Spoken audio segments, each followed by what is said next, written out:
दोस्तों, एशिया की राजनीति में इन दिनों भूचाल मचा हुआ है। कई सरकारें गिर रही है, कई जनता सड़कों पर उतर रही है और इस पूरे मंजर के बीच कांग्रेस नेता मनीष तिवारी ने सोशल मीडिया पर ऐसा बयान ठोक दिया कि अब भारतीय राजनीति में भी लहरें उठने लगी है। और सबसे मजेदार बात यह है कि बीजेपी ने इस बयान को सीधे जोड़ दिया राहुल गांधी से। अब कहानी बन गई है एक तीर दो निशाने। दर्शकों, आपको बता दें कि हुआ यूं कि मनीष तिवारी ने एक्स यानी ट्विटर पर पोस्ट किया, जनरेशन XYZ अब किसी का विशेषाधिकार मानने को तैयार नहीं। श्रीलंका से लेकर नेपाल और बांग्लादेश से लेकर फिलीपींस तक जनता ने वंशवाद और खास परिवारों के खिलाफ गुस्सा दिखा दिया है। भाई साहब, ये तो साफ कह दिया, अब नेपो कल्चर का टाइम खत्म हुआ। बता दें कि उन्होंने बाकायदा तारीखें और घटनाएं का हवाला दिया। उन्होंने लिखा है कि जुलाई 2023 श्रीलंका में राजपक्षे परिवार की विदाई, जुलाई 2024 बांग्लादेश में शेख हसीना के खिलाफ बगावत, सितंबर 2025 नेपाल में केपी शर्मा ओली पर उठी लहर और फिलीपींस में मार्कोस जूनियर के खिलाफ विरोध। यानी मैसेज क्लियर है, वंशवाद वाली राजनीति जनरेशन जेड के लिए अब कूल नहीं रही। तो ऐसे में दर्शकों, अब जरा सोचिए, कांग्रेस के नेता ने बयान तो दिया, लेकिन सबसे पहले तिलमिलाई बीजेपी IT सेल के चीफ अमित मालविया ने ट्वीट ठोका और कहा, देखिए ये तो साफ निशाना है राहुल गांधी पर। आखिरकार मनीष तिवारी खुद G23 वाले बागी गुट में हैं और अब तो पार्टी के अंदर से ही बगावत उठ रही है। मतलब साफ है, बीजेपी ने मनीष तिवारी के बयान को राहुल गांधी पर मिसाइल बना दिया। मालविया बोले, जैन जी को छोड़िए, कांग्रेस के अपने सीनियर्स भी राहुल से तंग आ चुके हैं। वाह, क्या कमाल की पॉलिटिकल जिम्नास्टिक है। बयान दिया वंशवाद पर और बीजेपी ने गोल घुमाकर राहुल पर मार दिया। ऐसे में दर्शकों, अब कांग्रेस की दिक्कत ये है कि पार्टी पहले से ही वंशवाद के आरोप झेलती रही है। विपक्ष हर बार कहता है गांधी परिवार के बिना कांग्रेस अधूरी है, और अब अगर कांग्रेस का कोई वरिष्ठ नेता खुद सोशल मीडिया पर वंशवाद की पोल खोल दे तो भाई बीजेपी को तो बैठे बिठाई मसाला मिल जाता है। ऊपर से ये बयान उस समय आया है जब राहुल गांधी विपक्ष के नेता है और मोदी सरकार पर सीधा हमला बोल रहे हैं। ऐसे में बीजेपी को ये सुनहरा मौका मिला कि घर में घुस कर मारो। ऐसे में दर्शकों, अब सवाल ये है कि आम जनता इसे कैसे देख रही है। एक तरफ तो युवाओं की पीढ़ी जेन जी सोशल मीडिया पर हावी है, मीम्स बनते हैं, ट्रेंड चलते हैं और नेताओं के बयान मिनटों में वायरल हो जाते हैं। तो दूसरी तरफ जनता अब वंशवाद के खिलाफ आवाज़ जोर से उठा रही है। ये बात सिर्फ श्रीलंका या बांग्लादेश तक सीमित नहीं, भारत में भी यही माहौल तैयार हो रहा है। क्योंकि दर्शकों, सच कहे तो चाहे कोई भी पार्टी हो, वंशवाद हर जगह दिखता है। नेता का बेटा नेता, मंत्री की बेटी नेता और कार्यकर्ता बेचारा लाइन में खड़ा। यानी जनता के लिए ये कोई कांग्रेस वर्सेस बीजेपी वाली लड़ाई नहीं, बल्कि एक सिस्टम के खिलाफ गुस्सा है। लेकिन दर्शकों, असली ट्विस्ट यहाँ है, मनीष तिवारी ने तो कहीं भी राहुल गांधी का नाम नहीं लिया था। उन्होंने तो वंशवाद और एशियाई राजनीति की बात की थी, लेकिन बीजेपी ने सीधे कह दिया, भाई ये तो राहुल गांधी पर ही अटैक है। तो क्या दर्शकों, क्या ये कांग्रेस के अंदर से वाकई बगावत की गूंज है या फिर बीजेपी इसे एक बस नया हथियार बना रही है राहुल को घेरने के लिए? जनता को अब ये तय करना होगा, बयान का असली मतलब क्या है, सिस्टम पर हमला या राहुल गांधी पर तंज। तो दोस्तों, राजनीति के इस खेल में अब हर ट्वीट, हर बयान एक चेस मूव बन चुका है। मनीष तिवारी का बयान था एशियाई देशों और वंशवाद पर, लेकिन भारतीय राजनीति में उसका टारगेट बदल गया। कहते हैं ना, सियासत में टाइमिंग और एंगल ही सब कुछ है। तो दर्शकों, अब देखना यह है कि कांग्रेस इस बयान से कैसे बचाव करती है और बीजेपी इसको कितना और भुनाती है। और हाँ, आपके हिसाब से क्या मनीष तिवारी ने वाकई राहुल गांधी पर तीर चलाया या फिर बीजेपी बस एक नया नैरेटिव गढ़ रही है? आपकी क्या राय है, हमें कमेंट सेक्शन में जरूर बताइए। तो दर्शकों, फिलहाल इस खबर में इतना ही। देश और दुनिया की बाकी और खबरें देखने के लिए जुड़े रहिए हमारे चैनल MDR न्यूज के साथ। धन्यवाद। नमस्कार दोस्तों, राजनीति और क्रिकेट दो ऐसे जुनून जो भारत के दिल की धड़कन है, लेकिन जब ये दोनों आमने सामने आ जाए तो टकराव नहीं बल्कि टाइमिंग का गणित शुरू हो जाता है। जी हाँ, रविवार को प्रधानमंत्री नरेंद्र मोदी ने राष्ट्र को संबोधित किया, लेकिन वक्त था थोड़ा अनूठा। आमतौर पर रात 8 बजे का वो प्रधानमंत्री स्लॉट इस बार शाम 5 बजे क्यों खिसक गया? यही सवाल उठाया है शिवसेना UBT के नेता संजय राउत ने। और फिर शुरू हो गई राजनीति की नई पारी। दर्शकों, आपको बता दें कि मुंबई में मीडिया से बातचीत करते हुए संजय राउत बोले, प्रधानमंत्री का लोगों को गुमराह करने का मानक समय रात 8 बजे है, लेकिन इस बार अचानक शाम 5 बजे क्यों? लोग कह रहे हैं कि भारत पाकिस्तान मैच था और बीजेपी कार्यकर्ता चाहते थे कि बिना किसी रुकावट के मैच का मजा लिया जाए। अब राउत के इस बयान में राजनीति का मजा तो है ही, लेकिन क्रिकेट के तड़के ने इसे और चटपटा बना दिया।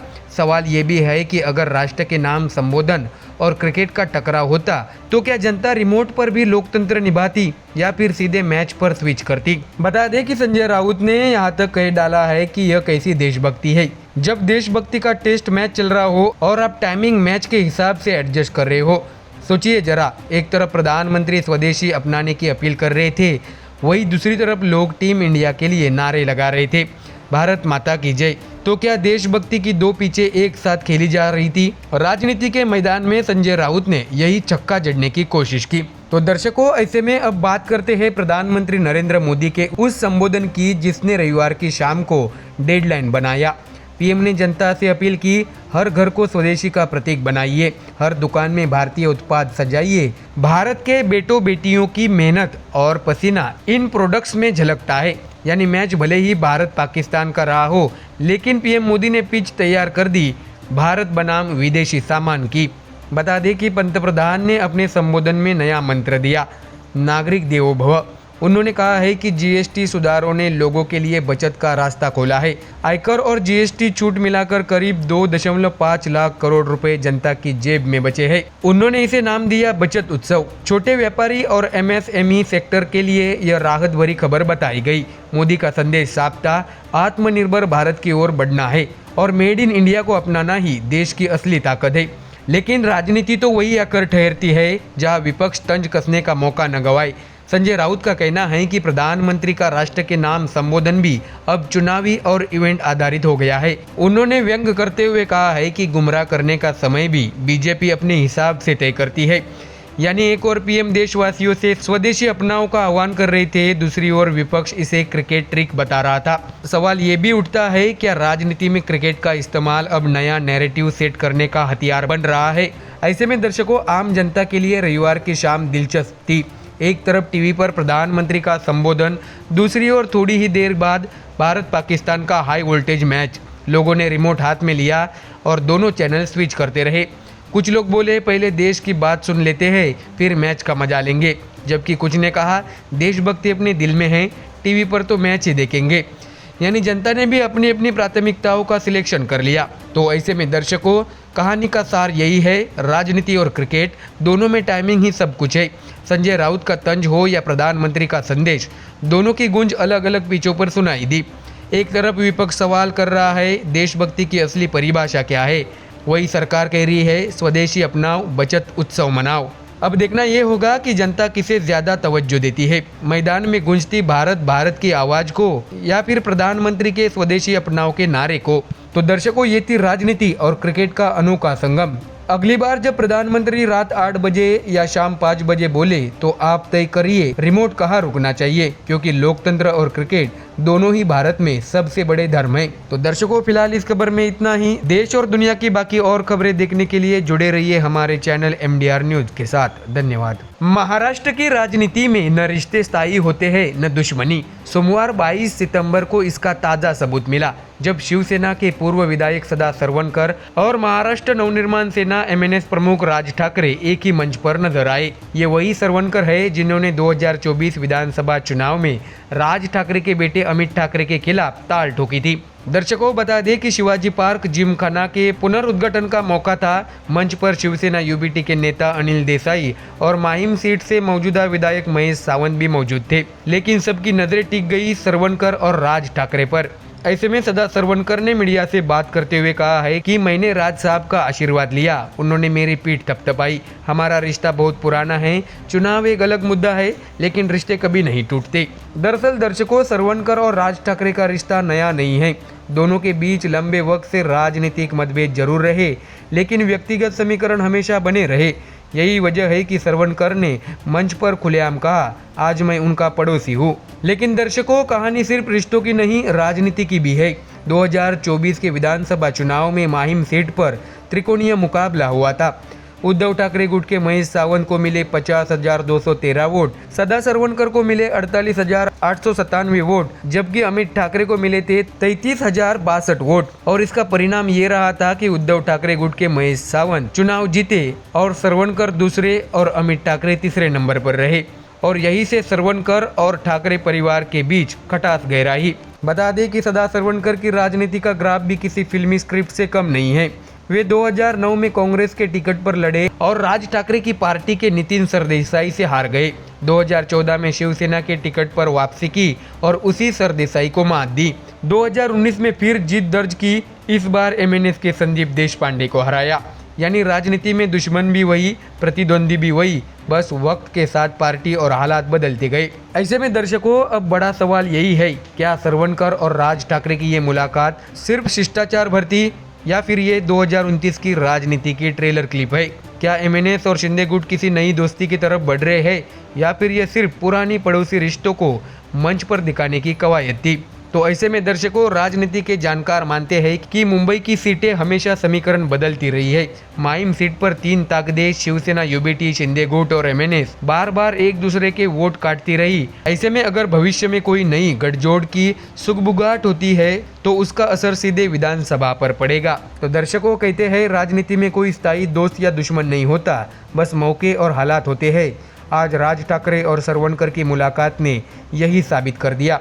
अब देखना यह है कि ये मुलाकात सिर्फ आशीर्वाद तक सीमित रहती है या भविष्य की राजनीति का कोई नया अध्याय लिखती है। ऐसे में रिश्ते बनाम राजनीति की ये कहानी जारी रहेगी। फिलहाल इस खबर में इतना ही। देश और दुनिया की बाकी और खबरें जानने के लिए जुड़े रहिए हमारे चैनल MDR न्यूज़ के साथ। धन्यवाद।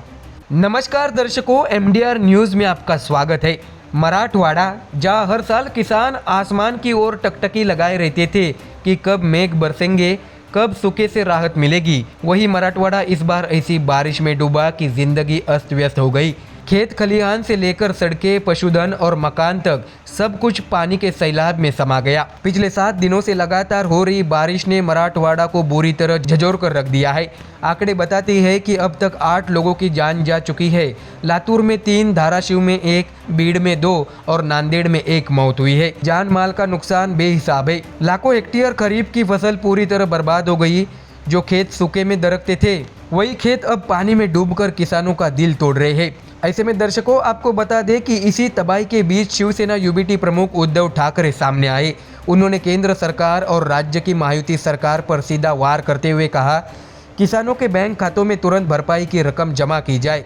पहले मदद दीजिए, बाद में जांच कीजिए। दर्शकों, उद्धव की मांग है कि अतिवृष्टि और बाढ़ से तबाह हुई खेती को बचाने के लिए केंद्र सरकार को कम से कम 10,000 करोड़ रुपए का पैकेज घोषित करना चाहिए। उन्होंने साफ कहा है कि किसानों के कर्ज की किस्तें फिलहाल रोकी जाए और बैंकों को निर्देश दिए जाए कि खाते से कटौती न करें। दर्शकों, आपको बता दें कि उद्धव ठाकरे ने पुराने नियमों पर भी सवाल उठाए हैं। मौजूदा प्रावधान के मुताबिक सिर्फ 2 हेक्टेयर तक सहायता दी जाती है, लेकिन उनका कहना है कि इस बार तबाही इतनी व्यापक है कि सीमा 3 हेक्टेयर तक बढ़ाई जानी चाहिए।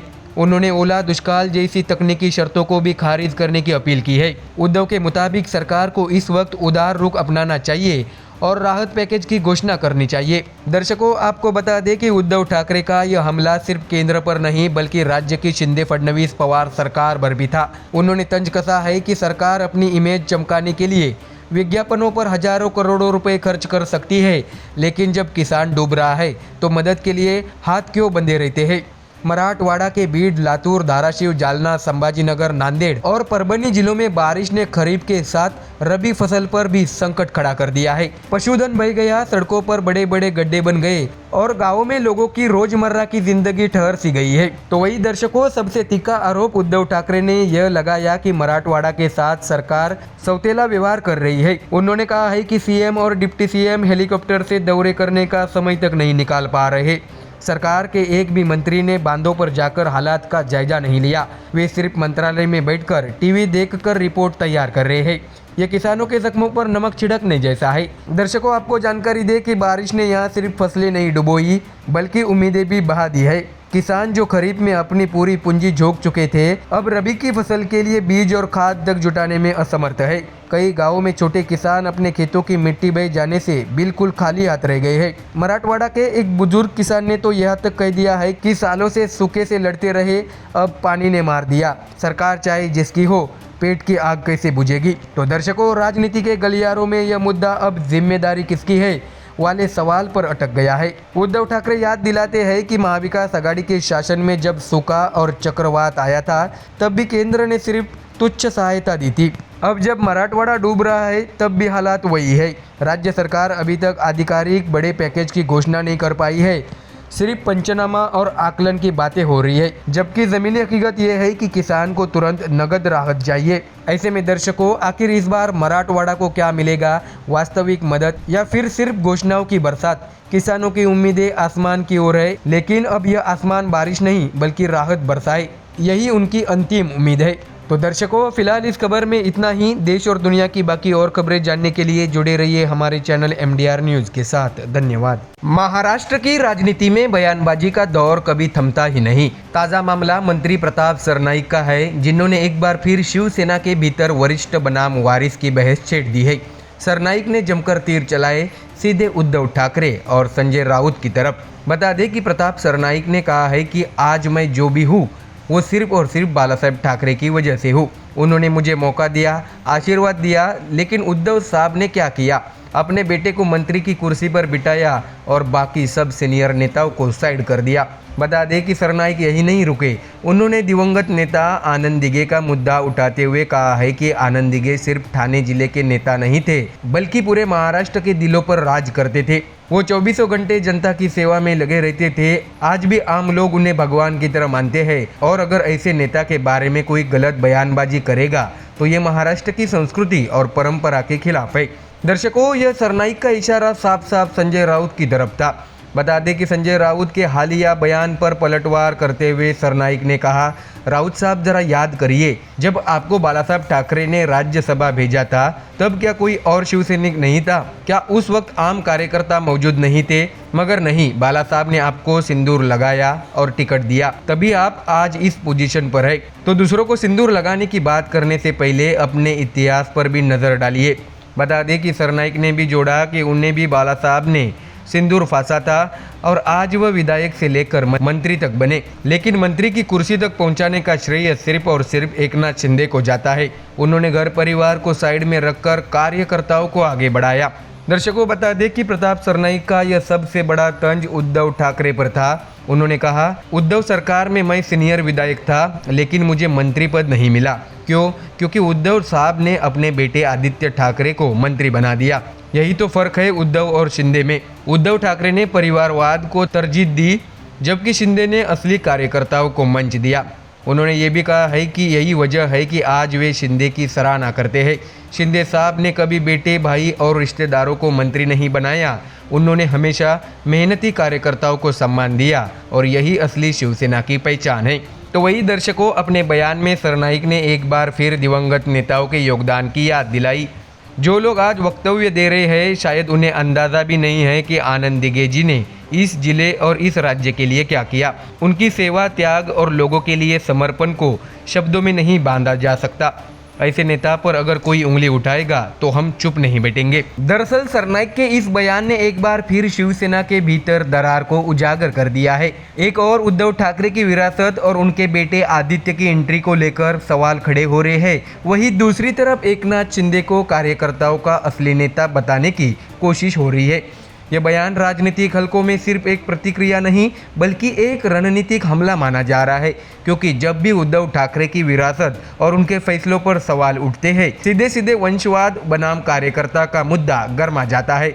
ऐसे में दर्शकों, प्रताप सरनाईक का ये बयान आने वाले चुनावी मौसम में बहुत मायने रखता है। इसमें बाला साहेब ठाकरे और आनंद दिघे की याद दिलाना, इसमें तंज है संजय राउत को आईना दिखाना और इसमें सीधा वार है उद्धव ठाकरे पर परिवारवाद का आरोप। ऐसे में राजनीति की इस स्क्रिप्ट में हीरो कौन बनेगा और विलन कौन ठहरेगा ये तो आने वाला वक्त ही बताएगा। लेकिन इतना तय है कि प्रताप सरनाईक ने अपने तीखे बोलों से शिवसेना की सियासत में फिर से चिंगारी भड़का दी है। तो दर्शकों, फिलहाल इस खबर में इतना ही। देश और दुनिया की बाकी और खबरें देखने के लिए जुड़े रहिए हमारे चैनल MDR न्यूज के साथ। धन्यवाद। दिल्ली देश की राजधानी, यहाँ की हवा में कभी सियासत की गूंज होती है तो कभी डर की खामोशी। पिछले 1 साल से कुछ ऐसा ही हो रहा है। स्कूलों को बार बार बम से उड़ाने की धमकियां मिल रही है। बच्चे पढ़ाई करने जाए या नहीं, माता पिता अपने बच्चों को छोड़ते समय चैन से सांस ले या डर के साए में। और सबसे बड़ा सवाल, देश का प्रधानमंत्री आखिर इतने बड़े मसले पर चुप क्यों है।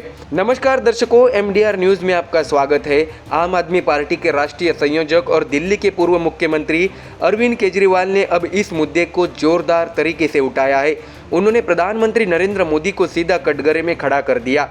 केजरीवाल ने सोशल मीडिया पर लिखा, प्रधानमंत्री जी कुछ तो कीजिए। 140 करोड़ लोगों का प्रधानमंत्री इतना बेबस क्यों है? क्या आपसे कुछ भी समझ नहीं रहा है? भाई साहब, यह सवाल सिर्फ राजनीति का नहीं है, बल्कि उन लाखों परिवारों की धड़कन है जो रोज अपने बच्चों को स्कूल भेजते हैं और वापस आने तक भगवान से दुआ करते हैं। बता दें कि शनिवार यानी 20 सितंबर को फिर वही पुराना डर लौट आया। दिल्ली के अलग अलग इलाकों के स्कूलों में धमकी भरे ईमेल पहुंचे, बम लगा दिया है, स्कूल को उड़ाने वाले हैं।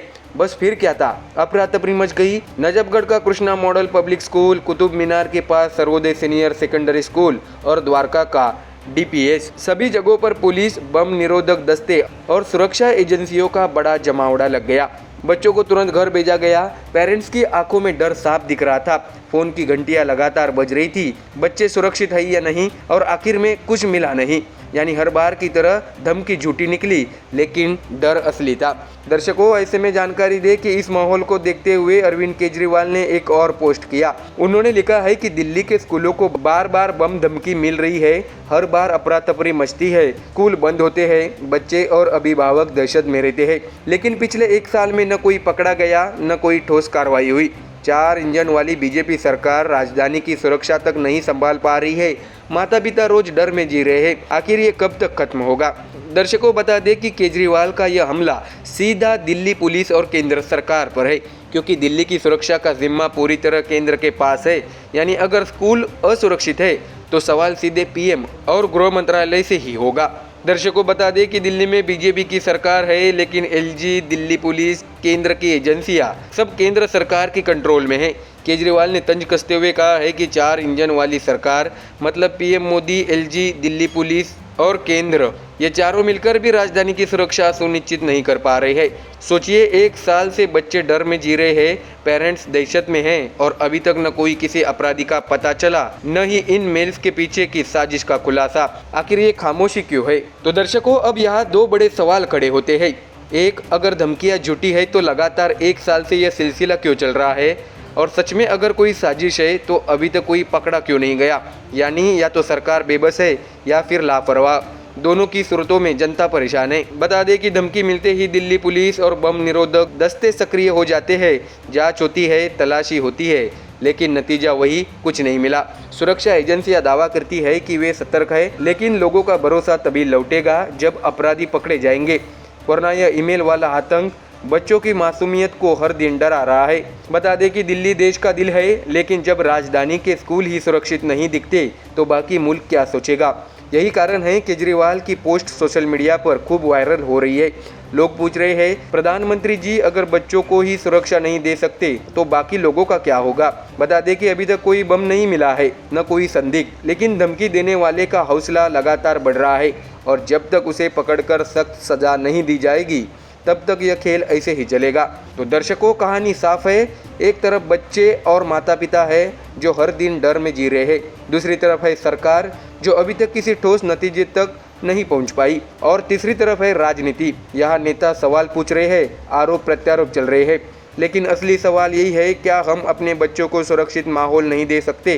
क्या प्रधानमंत्री, गृह मंत्री और पूरी सुरक्षा एजेंसियां मिलकर भी एक ईमेल के आतंक को खत्म नहीं कर सकते? ऐसे में दिल्ली के स्कूलों में पढ़ाई कब तक इस डर के साए में चलेगी, यही है असली राष्ट्रीय प्रश्न। तो दर्शकों, फिलहाल इस खबर में इतना ही। देश और दुनिया की बाकी और खबरें जानने के लिए जुड़े रहिए हमारे चैनल MDR न्यूज़ के साथ। धन्यवाद। महाराष्ट्र की राजनीति का पारा एक बार फिर चढ़ गया है। वजह है सुप्रीम कोर्ट का बड़ा आदेश। राज्य में सभी स्थानीय निकाय चुनाव 31 जनवरी 2026 तक पूरे करने होंगे। जैसे ही अदालत का यह ऐतिहासिक फैसला आया, वैसे ही राजनीतिक गलियारों में हलचल तेज हो गई है। महायुति ने पूरी ताकत के साथ चुनावी रणबेरी बजा दी है, जबकि महाविकास आघाड़ी अब भी रणनीति बनाने में उलझी है। सबसे दिलचस्प मोर्चा मुंबई महानगर पालिका यानी BMC को लेकर खुला है। भारत की सबसे अमीर नगर पालिका कही जाने वाली BMC का ताज किसके सर सजेगा, यही इस चुनाव की सबसे बड़ी लड़ाई है। महायुति का दावा है कि इस बार मुंबई की सत्ता भगवा ही लहराएगा, जबकि ठाकरे बंधु उद्धव ठाकरे और राज ठाकरे दोनों अपनी अपनी चालें बिछा रहे हैं। दर्शकों, आपको जानकारी दे कि मुंबई में आयोजित बीजेपी का विजयी संकल्प मेळावा इस चुनावी माहौल को और गर्मा गया। मंच पर मुख्यमंत्री देवेंद्र फडणवीस पूरी आक्रामकता में दिखे। उन्होंने खुलकर कहा, पिछली बार हम बस 2 कदम दूर रह गए थे, लेकिन अब कोई चूक नहीं होगी। महापौर का पद महायुति का ही होगा। वे यही नहीं रुके, उन्होंने मुंबई बीजेपी अध्यक्ष अमित साटम की तारीफ करते हुए कहा है कि साटम का प्रहार ब्रह्मोस्त्र मिसाल जैसा है। अब हमें रोकना किसी के बस की बात नहीं है। फडणवीस ने साफ संकेत दिया है कि बीजेपी पहले ही BMC चुनाव की पूरी रणनीति बना चुकी है। रणनीति का रंग तब और चटक हो गया जब CM फडणवीस ने भाषण के बीच एक फिल्मी गीत गुनगुनाया। यह गीत था, अच्छा सिला दिया तूने मेरे प्यार का। फडणवीस ने बताया कि 2017 के चुनाव में उद्धव ठाकरे महापौर पद के लिए अड़े हुए थे। तब बीजेपी ने बिना देर किए शिवसेना को महापौर, उपमहापौर और स्थायी समिति अध्यक्ष सब कुछ दे दिया था। बदले में उम्मीद थी कि उद्धव गठबंधन की निष्ठा निभाएंगे, लेकिन 2019 में परिदृश्य बदल गया और उद्धव कांग्रेस NCP के साथ खड़े हो गए। इसी पर तंज कसते हुए फडणवीस ने यह गीत गाकर माहौल में हल्की चुभन और मजाक दोनों खोल दिए। बता दें कि फडणवीस ने ठाकरे गुट को सीधी चुनौती दी। उन्होंने कहा है कि साधारण बेस्ट का चुनाव था तो भी ब्रांड का ढोल पीटा गया। अरे ब्रांड कोई और है, बाला साहेब ठाकरे ब्रांड थे, तुम ब्रांड नहीं हो। उनकी यह टिप्पणी सीधे उद्धव ठाकरे पर वार थी। दरअसल उद्धव ठाकरे लगातार अपने ब्रांड शिवसेना की ताकत पर भरोसा जताते रहे हैं, मगर फडणवीस ने यह जताने की कोशिश की कि बाला साहब के बाद अब वह करिश्मा नहीं बचा।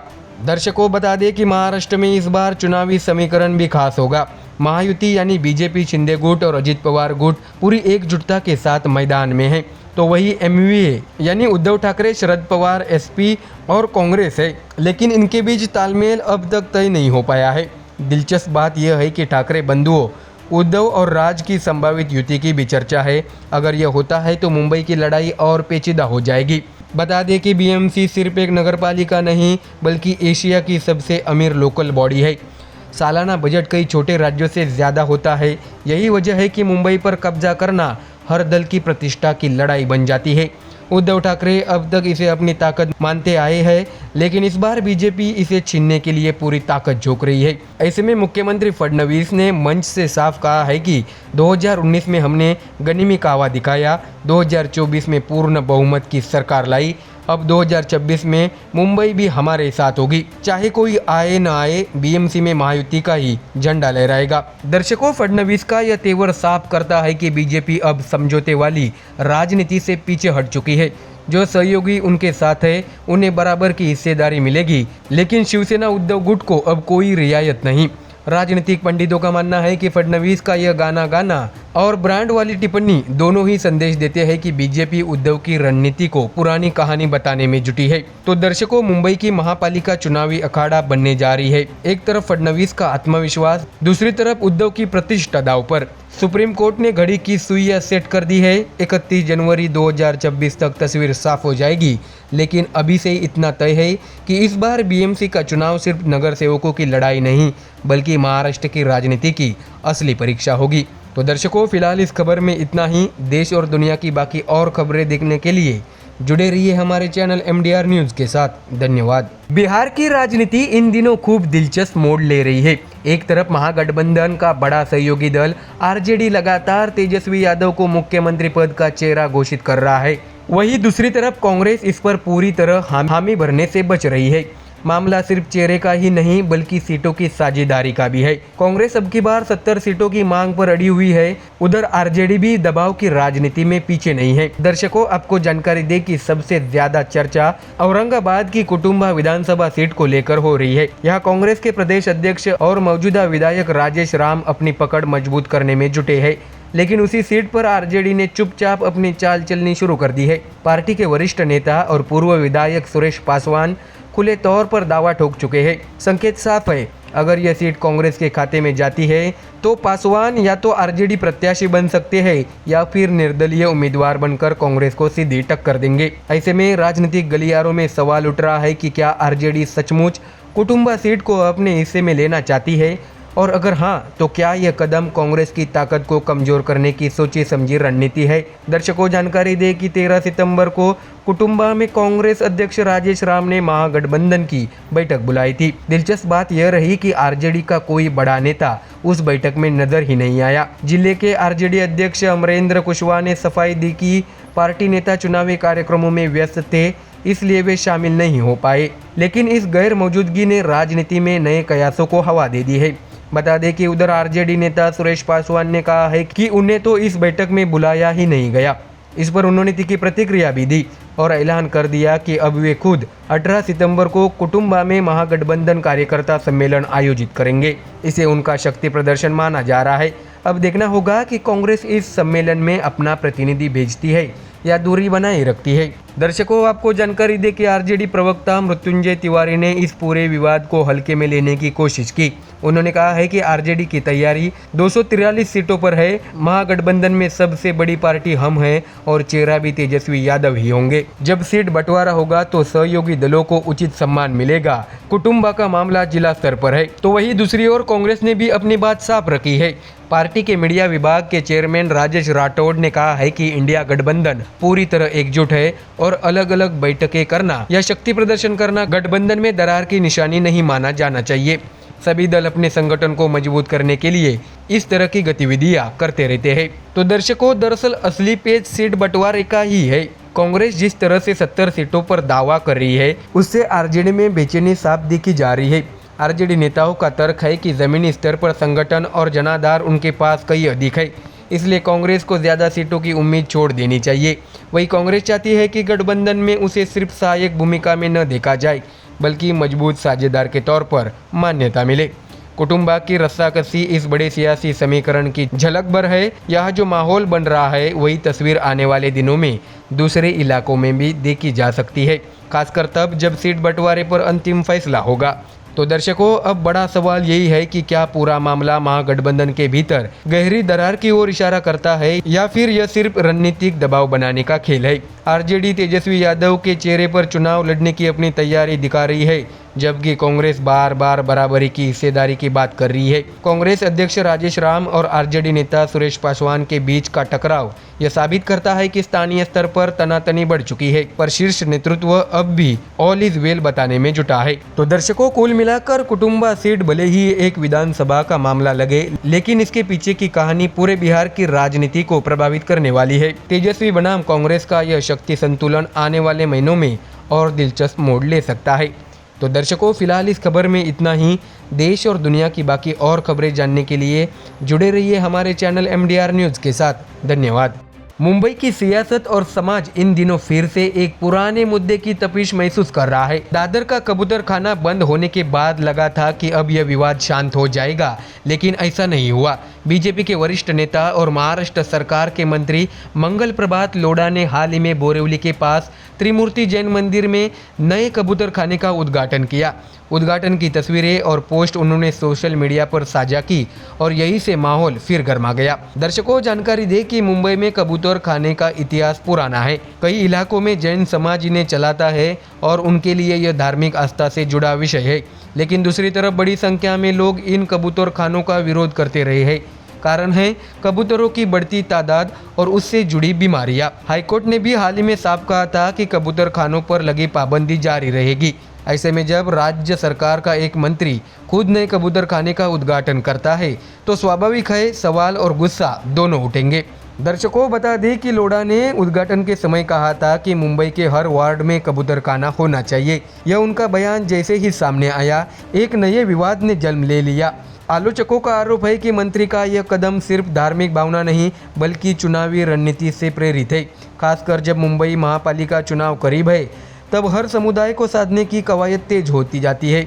बता दें कि लोढ़ा की इस घोषणा का सबसे तीखा विरोध हम गिरगांवकर नामक संस्था ने किया। संस्था के अध्यक्ष गौरव सागवेकर ने सीधे शब्दों में चेतावनी दी, जहां कबूतरखाने बनेंगे वही चिकन मटन सेंटर भी खोलेंगे। अगर सरकार कबूतरों का खेल खेलना चाहती है तो हम भी तैयार हैं।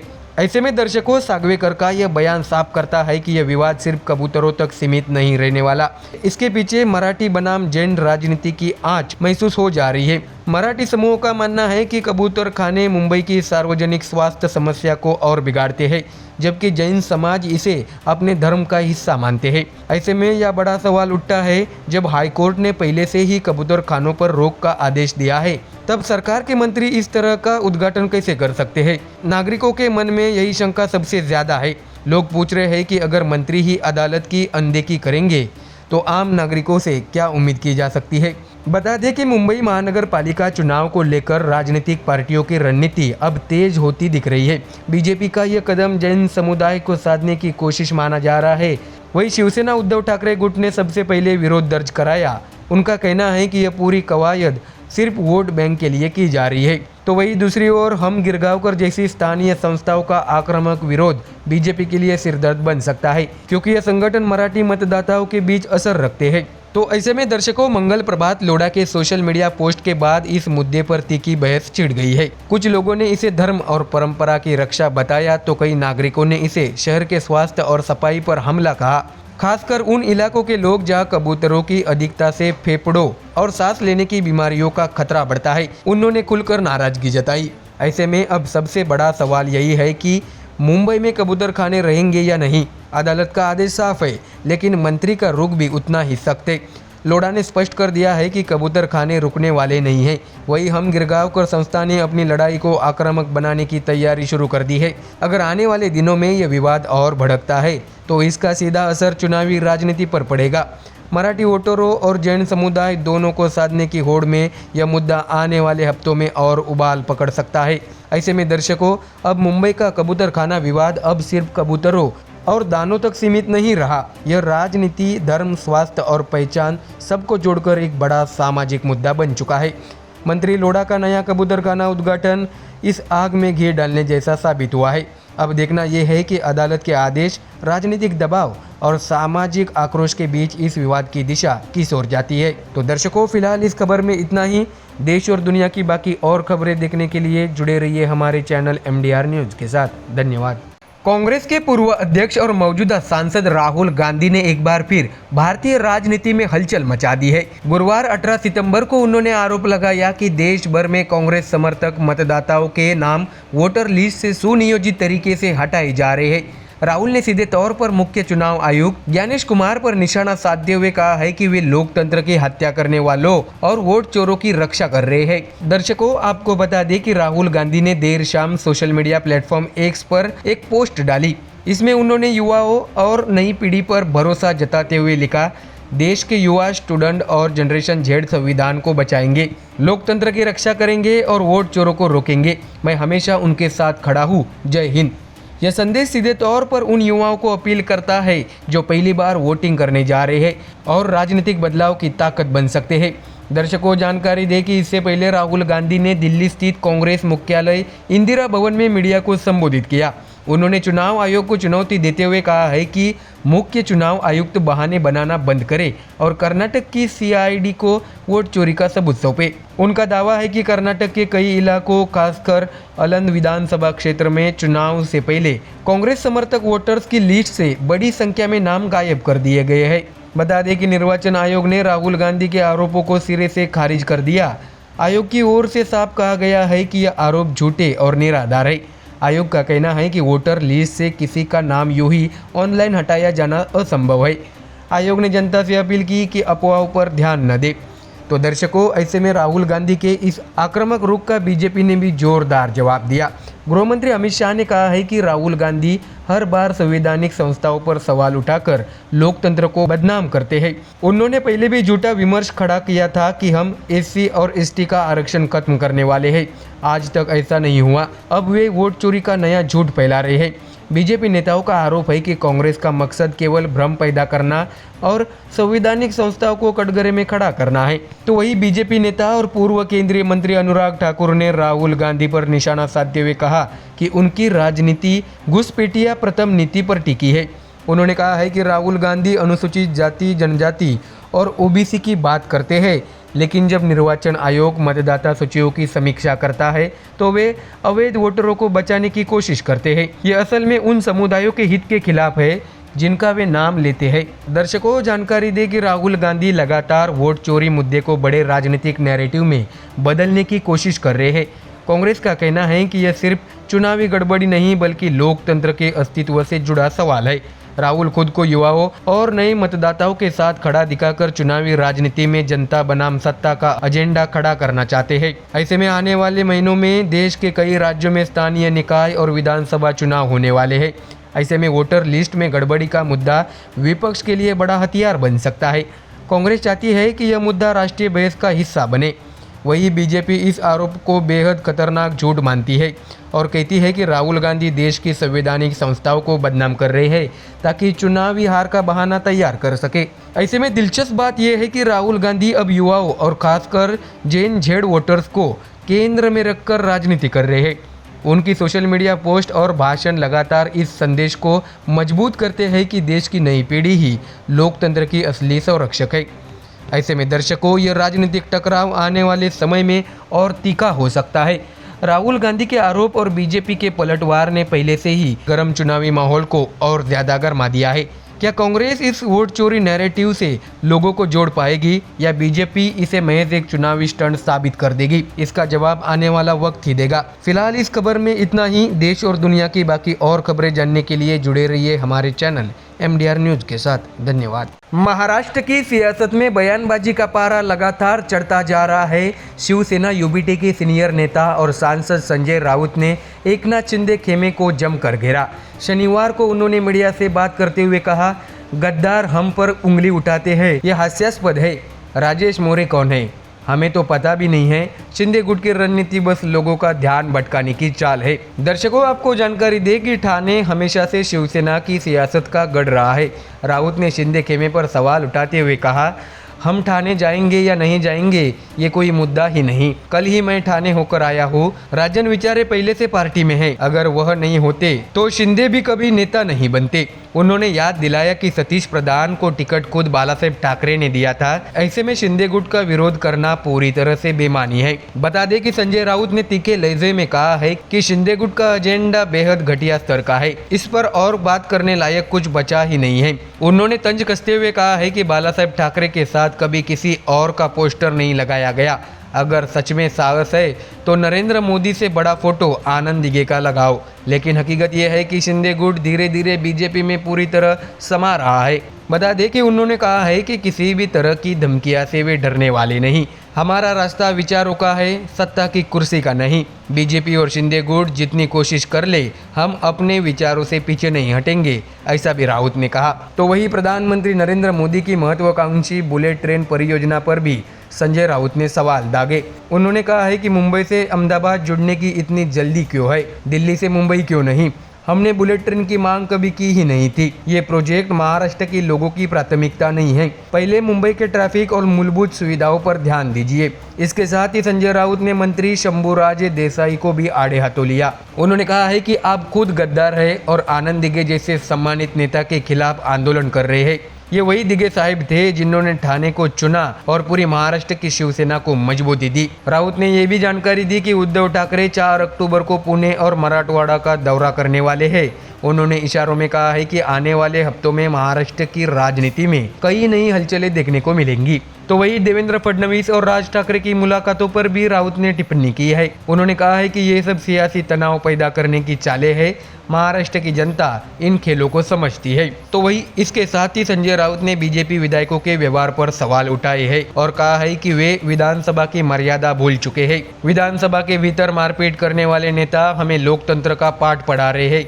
असलियत यह है कि बीजेपी और शिंदे गुट अब धीरे धीरे एक ही हो गए हैं। ऐसे में अंत में संजय राउत ने दोहराया कि शिवसेना यूबीटी अपने विचारों और मूल्यों पर अड़िग है। हम सत्ता की लालच में कभी अपने सिद्धांत नहीं बेचेंगे, चाहे कितनी भी साजिशें हो। उद्धव ठाकरे की शिवसेना अपने रास्ते से नहीं हटेगी। तो दर्शकों, संजय राउत का यह हमला साफ दिखाता है कि महाराष्ट्र की राजनीति आने वाले दिनों में और भी गर्माएगी। ठाणे से लेकर मुंबई और पुणे तक शिवसेना यूबीटी और शिंदे गुट की टकराहट रुकने वाली नहीं। बीजेपी का साथ शिंदे को मजबूती जरूर देता है, लेकिन राउत के तेवर बताते हैं कि विपक्ष भी पूरी तैयारी में है। तो दर्शकों, फिलहाल इस खबर में इतना ही। देश और दुनिया की बाकी और खबरें देखने के लिए जुड़े रहिए हमारे चैनल MDR न्यूज के साथ। धन्यवाद। लोकसभा में नेता प्रतिपक्ष राहुल गांधी का हर बयान अब सीधे सियासी हलचल पैदा करने लगा है। इस बार उन्होंने अपने ताजा आरोपों और जैन जी को लेकर कही गई अपनी टिप्पणी से एक नई बहस छेड़ दी है। बीजेपी ने तुरंत पलटवार किया और मुख्यमंत्री देवेंद्र फडणवीस ने तो राहुल को माओवादी सोच वाला तक कह दिया। लेकिन दिलचस्प मोड़ तब आया जब शिवसेना यूबीटी और एनसीपी शरद पवार गुट राहुल गांधी के बचाव में डटकर सामने आ गए। दर्शकों, बता दें कि एनसीपी शरद पवार गुट की नेता और सांसद सुप्रिया सुले ने मीडिया से बातचीत करते हुए कहा है कि राहुल गांधी ने जो सवाल उठाया है वह किसी राजनीतिक पार्टी पर सीधे हमला नहीं है। उनका इशारा साफ तौर पर चुनाव आयोग की ओर है। सुले ने तीखे अंदाज में कहा, अगर राहुल गांधी ने डेटा पेश किया है तो उसका जवाब चुनाव आयोग को देना चाहिए। यह संस्था स्वतंत्र है और उसे ही बताना चाहिए कि राहुल के आरोपों में कितनी सच्चाई है। बीजेपी या अन्य दलों को क्यों इतनी चिंता हो रही है। सुले ने यह भी जोड़ा कि एक सशक्त लोकतंत्र में हर नेता को अपनी बात रखने का हक है। ऐसे में राहुल गांधी के बयानों को विपक्ष पर हमला मानना सरासर गलत है। तो वही दर्शकों, आपको जानकारी दे कि मुख्यमंत्री देवेंद्र फडणवीस के उस बयान पर भी सुप्रिया सुले ने पलटवार किया, जिसमें उन्होंने राहुल गांधी को माओवादी सोच वाला करार दिया था। उन्होंने कहा, राहुल गांधी ने जैन जी की बात की है, यानी नई जनरेशन की। इसमें माओवादी कहाँ से आ गया। मुख्यमंत्री का यह बयान न सिर्फ बेवजह है बल्कि हास्यास्पद भी है। सुले ने साफ कहा है कि बीजेपी नेताओं को राहुल गांधी के हर बयान को तोड़ मरोड़ कर पेश करने की आदत हो गई है, लेकिन जनता अब सब समझ रही है। तो वही शिवसेना यूबीटी के नेता और राज्यसभा सांसद संजय राउत ने भी राहुल गांधी का बचाव करते हुए बीजेपी पर सीधा हमला बोला। उन्होंने कहा है कि राहुल गांधी आज लोकसभा में विपक्ष के नेता है। यह कोई साधारण पद नहीं बल्कि संवैधानिक जिम्मेदारी है। उनमें वह साहस है जो हमारे प्रधानमंत्री में नहीं है। सैकड़ों पत्रकारों के सामने खड़े होकर लगातार प्रेस कॉन्फ्रेंस करना कोई मामूली बात नहीं, यह उनकी बहादुरी दिखाता है। राउत ने आगे कहा है कि राहुल गांधी बार बार अपने तर्कों और सबूतों के साथ जनता के सामने चुनाव आयोग की कार्यप्रणाली पर सवाल उठा रहे हैं। गुरुवार को हुई उनकी प्रेस कॉन्फ्रेंस उसका ताज़ा उदाहरण है, जिसमें उन्होंने विस्तार से बताया कि किस तरह से एक खास वर्ग के वोट सूचियों से हटाए गए। दर्शकों, जानकारी दे कि राहुल गांधी के इस पूरे एपिसोड से बीजेपी बैकफुट पर नजर आई, जहां एक और बीजेपी नेता उन्हें माओवादी सोच कहकर खारिज करने की कोशिश कर रहे हैं, वही विपक्ष लगातार ये मुद्दा गरमाए रखने के मूड में है। खास बात यह है कि इस बार केवल कांग्रेस ही नहीं बल्कि शिवसेना यूबीटी और एनसीपी शरद पवार जैसी पार्टियां भी खुलकर राहुल गांधी के बचाव में उतरी। राजनीतिक विश्लेषकों का मानना है कि राहुल गांधी धीरे धीरे विपक्ष की धुरी बनते जा रहे हैं। उनके बयानों से बीजेपी को जवाब देना ही पड़ रहा है और जब सहयोगी दल भी उनके साथ खड़े हो तो माहौल और दिलचस्प हो जाता है। तो दर्शकों, पूरा विवाद अब सीधे चुनाव आयोग पर आकर टिक गया है। सुप्रिया सुले के शब्दों में यह बीजेपी बनाम कांग्रेस की लड़ाई नहीं है, यह लोकतंत्र की पारदर्शिता और निष्पक्षता का सवाल है। अब सबकी निगाहें इस बात पर है कि चुनाव आयोग आखिरकार राहुल गांधी के आरोपों पर कोई औपचारिक प्रतिक्रिया देता है या नहीं। बता दें कि राहुल गांधी की जैन जी टिप्पणी को लेकर शुरू हुआ विवाद अब एक बड़े राजनीतिक बवंडर में बदल चुका है।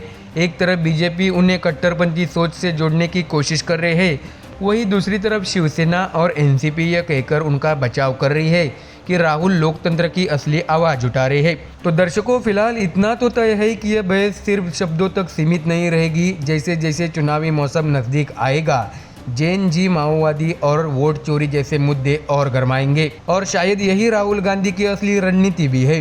विवादों के बीच जनता का ध्यान उस तरफ खींचना जहां से असल चुनावी नैरेटिव तय होता है। तो दर्शकों, फिलहाल इस खबर में इतना ही। देश और दुनिया की बाकी और खबरें जानने के लिए जुड़े रहिए हमारे चैनल MDR न्यूज़ के साथ। धन्यवाद। क्रिकेट के मैदान में भारत ने पाकिस्तान को 2-2 बार हराया, लेकिन राजनीति के मैदान में आशीष शेलार ने ऐसा वार किया है कि सीधे पाकिस्तान की गली तक गूंज सुनाई दी। दर्शकों, आशीष शेलार महाराष्ट्र के फायर ब्रांड मंत्री मंगलवार को मीडिया के सामने आए और उद्धव ठाकरे गुट व संजय राउत पर जमकर बरसे। उन्होंने कहा है कि संजय राउत अपने लिए पाकिस्तान भूषण अवार्ड की तैयारी में लगे हुए हैं। उनका सीधा आरोप था कि जो पाकिस्तान चाहता है वही संजय राउत कर रहे हैं। जय शाह पर निशाना साधना, टीम इंडिया की जीत पर चुप्पी साध लेना और बार बार देश विरोधी सुर छेड़ना, ये सब किसके लिए हो रहा है? यानी दर्शकों, शेलार का इशारा साफ था, संजय राउत अगर चुप है तो ये चुप्पी बहुत कुछ बोल रही है। तो वही दर्शकों, आशीष शेलार यही नहीं रुके, उन्होंने कांग्रेस को भी आड़े हाथों लिया। सैम पित्रोदा का जिक्र करते हुए बोले कि राहुल गांधी के सलाहकार कहते हैं कि पाकिस्तान में जाते हैं तो अपने घर जैसा लगता है। जहां दाऊद छिपा बैठा है, जहां से मुंबई पर हमला हुआ, वहां जाकर अपनापन महसूस करना कांग्रेस की असली सोच है। ऐसे में बीजेपी नेता आशीष शेलार ने सीधे सवाल उठाए हैं कि इस पर संजय राउत चुप क्यों है? क्यों पाकिस्तान को लेकर हर बार सॉफ्ट कॉर्नर दिखता है? दर्शकों, जानकारी दे कि शेलार ने अपने आरोपों की लिस्ट में एक और धमाका जोड़ा। उन्होंने कहा है कि यासीन मलिक ने कोर्ट में एफिडेविट दिया था कि वो पाकिस्तान जाकर हाफिज सईद से मिला और उस वक्त मनमोहन सिंह ने उसकी तारीफ कर दी। क्या इस पर राउत और यूबीटी का कोई बयान आया? नहीं। यानी बीजेपी की दलील साफ है, कांग्रेस और शिवसेना यूबीटी दोनों मिलकर पाकिस्तान की लाइन पर खड़े हैं। ऐसे में दर्शकों, अब मुद्दा बदला, टोन बदला। आशीष शेलार ने सीधे बीएमसी के खजाने पर वार किया। उन्होंने कहा है कि हाँ, डिपॉजिट कम हुआ, लेकिन इसकी जिम्मेदारी उद्धव ठाकरे और आदित्य ठाकरे की है। शेलार ने दावा किया है कि उद्धव ठाकरे के वक्त जब आदित्य ठाकरे महापालिका देखते थे, तब कोरोना के दौरान 12,000 करोड़ रुपए बिल्डर्स को माफ किए गए, प्रीमियर में छूट दी गई। अगर वो पैसे बीएमसी के पास रहते तो फिक्स डिपॉजिट में होते। ये घाटा बीजेपी का नहीं, ठाकरे परिवार का पाप है। ऐसे में दर्शकों, अब ये असल में खेल है आने वाले चुनाव का। क्रिकेट के मैदान में भारत पाकिस्तान का मुकाबला होता है, लेकिन महाराष्ट्र के मैदान में बीजेपी और शिवसेना यूबीटी आमने सामने है। यहाँ पर हर बयान चुनावी वोट की पिच तैयार कर रहा है। आशीष शेलार ने जिस अंदाज में पाकिस्तान और अवार्ड का ताना मारा, वो बीजेपी की नेशनलिज्म वाली पॉलिटिक्स का हिस्सा है। वही उद्धव ठाकरे गुट अपनी मराठी अस्मिता और बाला साहब की विरासत की बात करता है। ऐसे में दर्शकों, आशीष शेलार का ये जबरदस्त हमला सिर्फ बयान नहीं बल्कि चुनावी बॉलिंग का बाउंसर है। सवाल है, क्या ये बाउंसर संजय राउत और उद्धव गुट को चकमा देगा या फिर महाराष्ट्र की पिच पर कोई नया खेल खेलेगा? ऐसे में क्रिकेट में भारत जीता, राजनीति में कौन जीतेगा, ये तय करेगा आने वाला चुनावी वक्त। तो दर्शकों, फिलहाल इस खबर में इतना ही। देश और विदेश की बाकी खबरें देखने के लिए जुड़े रहिए हमारे चैनल MDR न्यूज के साथ। धन्यवाद। महाराष्ट्र की सियासत, जहां हर दिन कुछ नया, कुछ चौंकाने वाला होता है, और इस बार स्पॉटलाइट में है सीएम देवेंद्र फडणवीस। क्यों? क्योंकि उन्होंने एक ऐसा बयान दे दिया है जिसने चुनावी माहौल में तड़का लगा दिया है। दर्शकों, आपको बता दें कि देवेंद्र फडणवीस ने कहा है कि अगर उद्धव ठाकरे और राज ठाकरे साथ आते हैं तो मुझे बहुत खुशी होगी। लोग कहते हैं मैंने पार्टियां तोड़ी, परिवार तोड़ा। अरे भाई, अगर कोई कहे कि आपने परिवार जोड़ा तो मैं तो क्रेडिट लूंगा। वाह दर्शकों, यानी अब फडणवीस जी फैमिली काउंसलर भी बन गए हैं। महाराष्ट्र की सियासत में जहां भाई भाई, चाचा भतीजी और पिता पुत्र की कहानियां रोज सामने आती है, वहां अगर ठाकरे बंधु साथ आ जाए तो फडणवीस जी खुद क्रेडिट लेना चाहते हैं। दर्शकों, अब असली सवाल ये है, निकाय चुनाव, मुंबई की बीएमसी हो, पुणे नागपुर की नगर पालिकाएं, ये चुनाव सत्ता का सेमीफाइनल माने जाते हैं। और अब फडणवीस से पूछा गया है कि चुनाव आखिर कब होंगे, तो उन्होंने बड़ी बेबाकी से कहा 31 जनवरी से पहले चुनाव हो जाएंगे। मैं तो कहता हूँ कि कल ही करवा लो। बीजेपी का इसमें कोई रोल नहीं है, मामला सुप्रीम कोर्ट और चुनाव आयोग का है। यानी फडणवीस साहब तो अब तैयार है, लेकिन गेंद सुप्रीम कोर्ट और इलेक्शन कमीशन के पाले में डाल दी। जैसे कोई कहे मैं तो होमवर्क कर चुका हूँ, अब मैडम कॉपी चेक नहीं कर रही है तो मेरी क्या गलती है। दर्शकों, आपको बता दें कि अब बात महायुति गठबंधन की है। बीजेपी, शिंदे गुट की शिवसेना और अजित पवार की एनसीपी, ये तीनों पार्टियां मिलकर लोकसभा और विधानसभा लड़ चुकी है। सवाल है क्या ये तीनों निकाय चुनाव में भी साथ होंगे। ऐसे में दर्शकों, फडणवीस ने कहा है कि मुंबई में 100% गठबंधन में लड़ेंगे, बाकी जगह कोशिश करेंगे, लेकिन कुछ जगह मजबूरी भी होगी। दर्शकों, बता दें कि स्पष्ट है कि जहां जहां राजनीति की मजबूरी नहीं होगी वहां तीनों साथ रहेंगे, लेकिन जहां स्थानीय नेताओं की ताकत और आपसी टकराव बड़ा मुद्दा बनेगा वह महायुति शायद टूटती नजर आएगी। यानी महाराष्ट्र की निकाय पॉलिटिक्स में समीकरण उतने ही जटिल है जितना एक मराठी सीरियल का फैमिली ड्रामा। ऐसे में दर्शकों, कुछ दिनों से ये भी चर्चा चल रही थी कि उप मुख्यमंत्री एकनाथ शिंदे नाराज है, कैबिनेट मीटिंग में नहीं पहुंचे, तो खबर उड़ गई कि रिश्ते खराब हो रहे हैं। लेकिन फडणवीस ने अब क्लियर कर दिया है कि सब कुछ ठीक है। तो वही फडणवीस ने यह भी कहा है कि एकनाथ शिंदे ने मुझे हमेशा इज्जत दी है, मैं डिप्टी सीएम से सीएम बना, मैंने उनके अंडर काम किया, अब वे मेरे अंडर काम कर रहे हैं, हमारा रिश्ता हमेशा सम्मान वाला रहा है। तो दर्शकों, वाकई महाराष्ट्र की राजनीति में भी रिस्पेक्ट इज म्यूचुअल का फंडा चल रहा है, लेकिन सच्चाई यही है कि बड़े फैसले अभी भी सामूहिक चर्चा से ही होते हैं, और जहां सामूहिक शब्द आता है वह राजनीति में खटास और मिठास दोनों मिलते हैं। ऐसे में दर्शकों, अब तस्वीर साफ है, ठाकरे बंधु साथ आते हैं तो फडणवीस खुश होंगे, अजित पवार कहीं और जाएंगे नहीं, वो एनडीए में ही रहेंगे, निकाय चुनाव जनवरी से पहले होंगे, कम से कम फडणवीस यही दावा कर रहे हैं।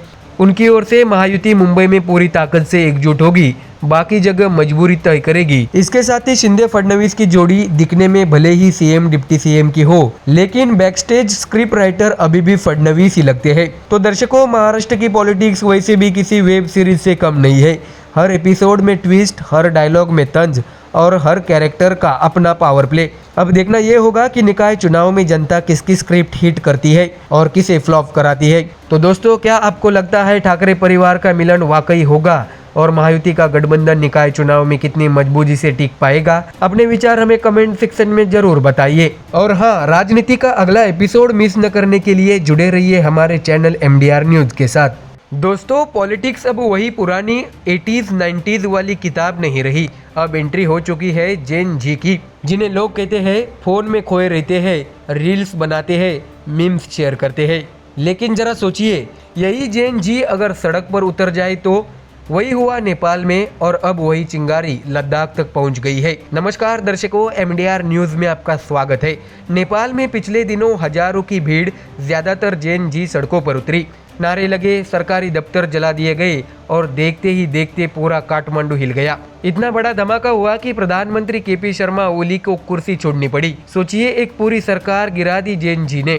ऐसे में दर्शकों, अब जंप करते हैं भारत में लद्दाख पर, केंद्र शासित प्रदेश। लेकिन लोग सालों से कह रहे हैं हमें चाहिए पूर्ण राज्य का दर्जा, चाहिए हमारी आवाज, चाहिए हमारा अधिकार। 24 सितंबर को लेह में हजारों लोग सड़क पर निकले। पहली लाइन में युवा, वही जेन जी। लेकिन मामला इतना गरमाया कि हिंसा भड़क गई, 4 लोगों की मौत, कई घायल, और लद्दाख की सर्द हवाओं में अब गुस्से की गर्मी तैर रही है। ऐसे में दर्शकों, अब सवाल उठा, जेन जी क्यों नाराज है? यही से पॉलिटिक्स में एंट्री हुई महाराष्ट्र के मुख्यमंत्री देवेंद्र फडणवीस की। बता दें कि राहुल गांधी ने कहा था कि जेन जी का मूड अलग है, वो बदलाव चाहते हैं। इस पर फडणवीस ने पलटवार किया और कह दिया है कि भारत का जेन जी इतना फ्री नहीं है कि हर मुद्दे पर सड़क पर उतर जाए। वो स्टार्टअप, AI और IT में बिजी है। जिसे जेन जी से इतना लगाव है वो नेपाल चला जाए। ऐसा कड़क जवाब फडणवीस ने सीधा राहुल गांधी को दे दिया है। ऐसे में दर्शकों, अब बड़ा सवाल ये है, क्या फडणवीस सही कह रहे हैं या फिर राहुल गांधी की बात में भी वजन है? सच यही है कि भारत का जेन जी 2 दुनिया में जीता है। एक तरफ silicon valley, startups, AI, hackathon और वर्क फ्रॉम कैफे वाली दुनिया, वही दूसरी तरफ सोशल मीडिया के जरिए anti corruption movement, farmer protest, CAA का विरोध और अब लद्दाख का प्रदर्शन। यानी जेन जी ऑफिस में भी और स्ट्रीट पर भी। दर्शकों, आपको बता दें कि राहुल गांधी बार बार युवा कार्ड खेलते रहते हैं।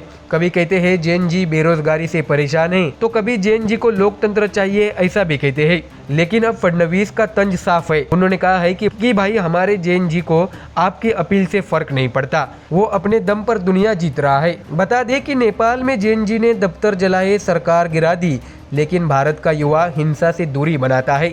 वो ट्विटर ट्रेंड करता है, इंस्टाग्राम पोस्ट डालता है, कभी सड़क पर बैठकर शांति से धरना भी करता है। लेकिन नेपाल जैसे हालात बहुत कम। दर्शकों, यही पॉइंट फडणवीस बार बार दोहरा रहे हैं। भारत का जेन जी नेपाल वाला नहीं है। लेकिन दर्शकों, सवाल यही है, लद्दाख की आवाज़ कौन सुनेगा? वो भी तो भारत का हिस्सा है, वो भी जेन जी से भरा है, जिनके हाथ में लैपटॉप भी है और प्ले कार्ड भी। 4 मौतें होना ये कोई छोटी बात नहीं है।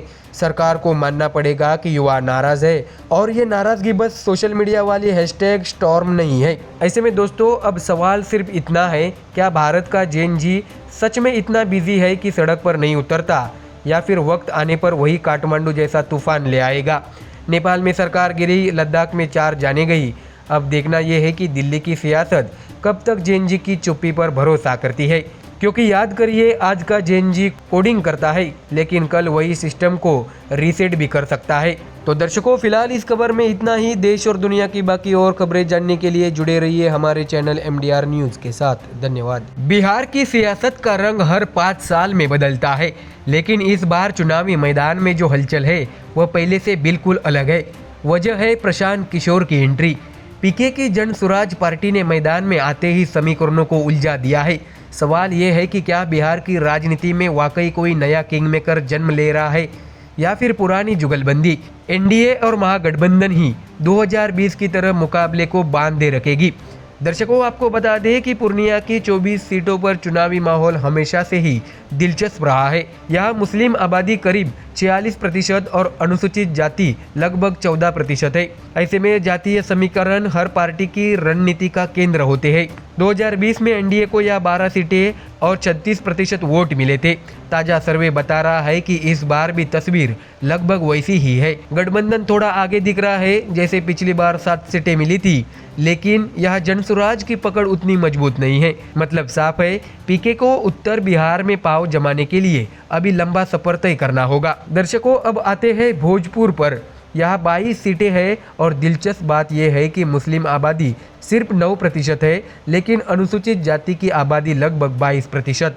2020 में महागठबंधन ने यहाँ 19 सीटें झटक कर अपना दबदबा दिखाया था, जबकि एनडीए सिर्फ 2 सीटों तक सिमट गया था। लेकिन 2025 में कहानी पलट सकती है। सर्वे बताते हैं कि इस बार जनसुराज भोजपुर में सबसे बड़ी ताकत बनकर उभर रही है। यानी यह लड़ाई सिर्फ 2 पुरानी ध्रुवों तक सीमित नहीं है, बल्कि तीसरा मोर्चा मैदान में पूरी तैयारी से मौजूद है। भोजपुर से पीके को उम्मीद की सबसे बड़ी किरण दिख रही है।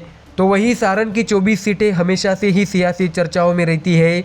यह मुस्लिम और अनुसूचित जाति दोनों की आबादी लगभग 15% है। 2020 में महागठबंधन ने यहां 15 सीटें जीती थी, और एनडीए को 9 सीटों पर जीत मिली थी। इस बार भी दोनों के बीच मुकाबला बराबरी का बताया जा रहा है। लेकिन ट्विस्ट यही है, जन स्वराज यहाँ हर सीट पर अपनी मौजूदगी दर्ज करा रही है। भले सीटों का हिसाब किताब अभी साफ नहीं है, लेकिन इतना तय है कि त्रिकोणीय लड़ाई यहाँ से तय होगी। तो वही दर्शकों, आपको ये भी जानकारी दे कि पटना का असर पूरे बिहार के चुनाव पर पड़ता है। यहाँ की 21 सीटें सिर्फ विधानसभा का हिस्सा नहीं होती, बल्कि यह राज्य की राजनीतिक नब्ज भी बताती है। 2020 में एनडीए को यहाँ 11 और महागठबंधन को 10 सीटें मिली थी। इस बार भी सीटों के हिसाब में बदल नजर नहीं आ रहा है। लेकिन ध्यान देने वाली बात यह है कि जनसुराज ने पटना में अपनी मजबूत पकड़ बना ली है। यहाँ के युवा, पढ़ा लिखा तबका और शहरी वोटर पीके की बातों को गंभीरता से सुन रहा है। अगर पटना में जनसुराज ने खाता खोल दिया तो यह बिहार की राजनीति का सबसे बड़ा सरप्राइज होगा। ऐसे में दर्शकों, संपूर्ण बिहार के ताजे सर्वे माने तो एनडीए फिलहाल 47 सीटों पर मजबूत दिखाई दे रहा है। महागठबंधन 19 सीटों पर आगे है, लेकिन जनसुराज का असर कई क्षेत्रों में संतुलन बिगाड़ने वाला साबित हो सकता है। 2020 जैसे ही माहौल दिख रहा है, लेकिन फर्क यही है कि इस बार जनता के पास तीसरा विकल्प मौजूद है। पीके की एंट्री ने सिर्फ माहौल को बदला नहीं, बल्कि पुराने दावेदारों की नींद भी उड़ा दी है। ऐसे में दर्शकों, क्या जनसुराज वाकई सीटों में तब्दील हो पाएगी, या सिर्फ वोट काटने वाली पार्टी बनकर रह जाएगी? क्या भोजपुर और पटना जैसे इलाकों में पीके अपनी पार्टी के लिए पहचान गढ़ पाएंगे? और सबसे बड़ा सवाल ये, क्या 2025 का चुनाव भी 2020 जैसा ही साबित होगा, या फिर इस बार बिहार की राजनीति कोई नया अध्याय लिखेगी? कुल मिलाकर बिहार का चुनावी संग्राम अब 2 बनाम 1 की बजाय 2 बनाम 1 नया हो चुका है। जनता के लिए चुनाव का यह नया दौर सिर्फ वोटों का खेल नहीं, बल्कि भरोसे की नई परीक्षा भी होगी। तो दर्शकों, फिलहाल इस खबर में इतना ही। देश और दुनिया की बाकी और खबरें जानने के लिए जुड़े रहिए हमारे चैनल MDR न्यूज़ के साथ। धन्यवाद।